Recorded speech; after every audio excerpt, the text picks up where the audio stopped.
ಹೊರಗೆ ಮಕ್ಕಳು ಒಡಗೊಂಡು ಹೋಗಿ ಹೆಣ್ಣೂರಿಗೆಗಳ ಕೊಡಿಸುವರು.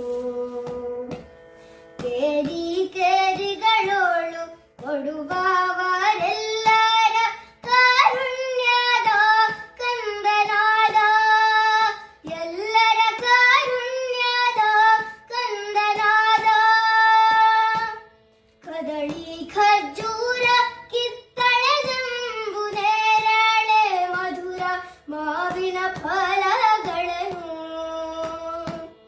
ಚದುರೆಯರೆಲ್ಲರೂ ಕೊಟ್ಟು ಮನ್ನಿಸುವರು ಮದನಾನಯ್ಯನ ಕಿಂಕರಗೆ.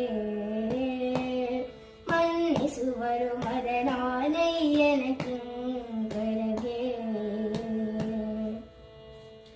ಇಲ್ಲಿ ಆ ಮಗು ತನ್ನ ಸುತ್ತಮುತ್ತಲಿನ ಮಕ್ಕಳಿಗೂ ಹೇಗೆ ಪ್ರೀತಿ ಪಾತ್ರನಾಗಿದ್ದ ಎಂದು ವಿವರಿಸುತ್ತಾರೆ.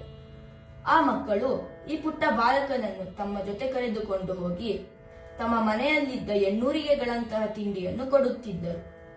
ಇವನು ಅನಾಥ ಮಗು ಎಂದು ಗೊತ್ತಿದ್ದರಿಂದ ಇವನ ಮೇಲೆ ಪ್ರೀತಿಯ ಜೊತೆ ಒಂದು ಕಾರುಣ್ಯದ ಭಾವ ಕೂಡ ಇತ್ತು ಎಂದು ಇಲ್ಲಿ ಕವಿ ಹೇಳಿದ್ದಾರೆ. ಆ ಮಗುವಿಗೆ ತಿನ್ನುವುದಕ್ಕಾಗಿ ಯಾವ ಕೊರತೆಯೂ ಇಲ್ಲದಂತೆ ಎಲ್ಲಾ ವಿಧವಾದ ಹಣ್ಣು ಹಂಪಲುಗಳನ್ನು ಕೊಟ್ಟು ತುಂಬಾ ಮುದ್ದಿನಿಂದ ನೋಡುತ್ತಿದ್ದರು.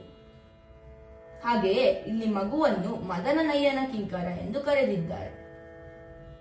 ಅಂದರೆ ನಾವು ಯಾವುದರ ಮೇಲೆ ಅತಿಶಯದ ಪ್ರೀತಿ ಪಡುತ್ತದೆಯೋ ಅದನ್ನು ಮದನನಯ್ಯನ ಕಿಂಕರ ಎಂದು ಕರೆಯುತ್ತಾರೆ.